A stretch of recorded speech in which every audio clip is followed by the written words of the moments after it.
Welcome to the Mind vs. Action journey, where every week I will share experiences, thoughts, and ideas on how you can go from thoughts in your mind to actually taking actions. Life is not formed by just what is in our mind, but by actually taking action on what is in our mind. It is not enough to simply hope, think, and wish. We must take action. Your circle can make or break you. Want to be better? Surround yourself with better. 9 years old. That is the age that I tasted what it was to not be told what to do every second of my existence, as this is the age where I proclaim my own independence as a human.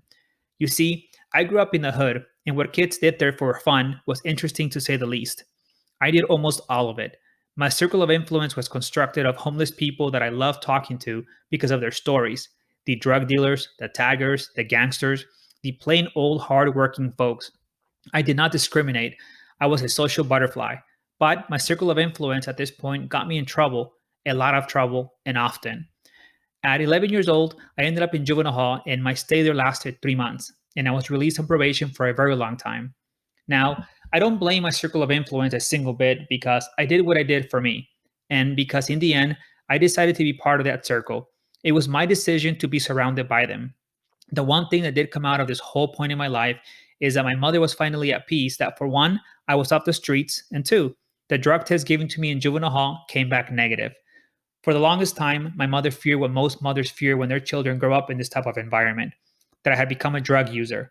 This, I can proudly say, even till this day, I have never in my life used any type of drugs, not even a cigarette. It was not until years later that I decided to change my circle of influence, and when I did, my whole world changed. I wanted to be better, live better. I knew that changing my circle of influence was the only way. And so that is what I did. I am a firm believer in the whole idea of nature versus nurture, and I root heavily for nurture. We cannot change our DNA, but we can change who we surround ourselves with. Want better? Surround yourself with better. Who you let into your circle of influence matters a lot. If you're currently not happy where you are financially, physically, spiritually, or emotionally, it is time to study your surroundings, your habits, your will to do things, but most importantly, it is time to take a deep look into who you spend your time with and what you spend your time consuming. It is not just the people you surround yourself with, but also the content you consume. It is time to do what I call a cleanse of your circle of influence. It is a must do every time you are looking to level up in any aspect of life. This is not to say that you should dump all of your friends and never speak to them again, though there are some you must. This is to say that whatever higher level of life you want, whether it be financial, physical, spiritual, or emotional, it requires a different sphere of influence that will help you get there. And until you are ready to recognize that this and make the necessary sacrifices, the next level of life simply will not happen. You must cleanse and choose your circle of influence. There are two famous quotes that will forever hold true. You are the average of the 5 people you spend the most time with, Jim Rohn. And show me your friends and I'll show you your future, Randy Gravett. They hold true because they speak the truth. The people we spend time with most, whether it be family, friends, co-workers, hold the highest influence in what we do, how we do it, and whether we do anything at all towards what we want out of life. Sometimes this influence is good. It is the influence that is not good that I want to talk about today. The type of influence that in some way, shape, or form is holding you back. The type that only becomes some form of baggage to your own growth. Is it hard? Of course it is. But isn't it harder to not have what you truly desire out of life, whatever that is? For me, I made a decision over 18 years ago to drop all of my friends and bad habits. And I mean all of them. I moved from the neighborhood I grew up in and never looked back. Did I still talk to many of them when I would occasionally run into them? I did. I just did not spend any time with them anymore, at all. When I did this, my life changed drastically for the better, and it set my life in a much different, positive trajectory. My second wave of cleansing came about 9 years after my first initial cleanse, and that time who I had to step away from was my immediate family. It was hard, but a requirement for me to continue to grow as a person in every aspect of life, especially since I was becoming a father. The influence I wanted not just for me, but for my children was a different level of influence, a better one.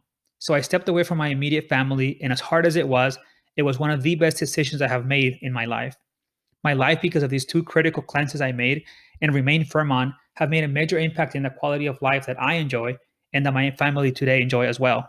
And I do not just mean financially, but emotionally do, which for me is even more important. The truth is that you can be financially set. You can be in your best physical form, but still be drowning in an emotional roller coaster. And because of that, no amount of financial success or toned body will ever be enough. The mental health must come first. The mental health is what allows for everything else to be fruitful. Unfortunately, the mental state is what most neglect because it is something that cannot be seen. But if left unchecked, it can be a slow killer of dreams and people as a whole. The people we spend time with the most, what we consume the most, is what becomes our circle of influence for our mental well being. And this by far must be the first area we should all take inventory of. If we do this, the financial success will follow. We do this, and our physical well being will be optimized in ways many never thought possible. Protecting our mental health through cleansing our circle of influence is by far the best gift we can give to ourselves and our loved ones. It is the number one thing anyone can do to impact their lives in the most positive way. Yes, it means stepping away from longtime friends. Yes, it means stepping away from actual family members. Yes, it might mean that a change of where one work is required. But I tell you what, you owe it to yourself first. Your mental health must come first before anyone else's. Simply because by you taking care of your mental health first, everyone that depends on you wins. You do not owe your mental health to your friends, your parents, your other family members, the company you work for. You owe it to you and you only. I can promise you one thing that I am 100% certain of. Protect your mental well being at all costs and be unapologetically about it, and you will experience your life take off in every aspect you desire. If you are not financially where you want to be, you will get there. If you are not physically where you want to be, you will be. If you are financially and physically where you want to be, but simply are not happy or stressed most of the time, making your mental well being a priority will fix it. But you have to be willing, not ready, willing to cleanse your circle of influence from who you spend more time with to what you consume more of. It is a must. It is a much needed sacrifice that must be done in order to reach your highest potential. The North Star for all should be happiness, joy, and peace. And the only way to truly achieve this is by having the most optimized mental health possible. So today, make the conscious decision that you will take inventory of who you surround yourself with and the type of content you consume most of the time. Our circle of influence is not always people that exist in our physical world. It can be what you watch on TV, online, the news you watch, to the type of books you read. Take inventory and ask yourself in each area if it is getting you closer to what you want or holding you back. And do not just take inventory. Make the necessary decisions that you must make in order to move your life to the next level you desire. It will be hard, no question about it. But if you do not have what you desire in your life, you have been dealing with hard anyway. So might as well deal with the kind of hard that will assist you in leveling up. Time to level up by controlling and impacting what you can, what has influence over you.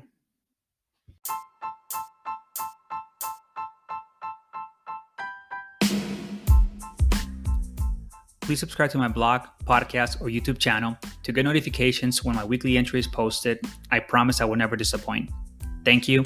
Until next time, I challenge you to own your thoughts, actions, process, results, and ultimately your life story. Most importantly, I challenge you to go from thoughts in your mind to taking actual actions on those thoughts, as nothing happens until actions are taken.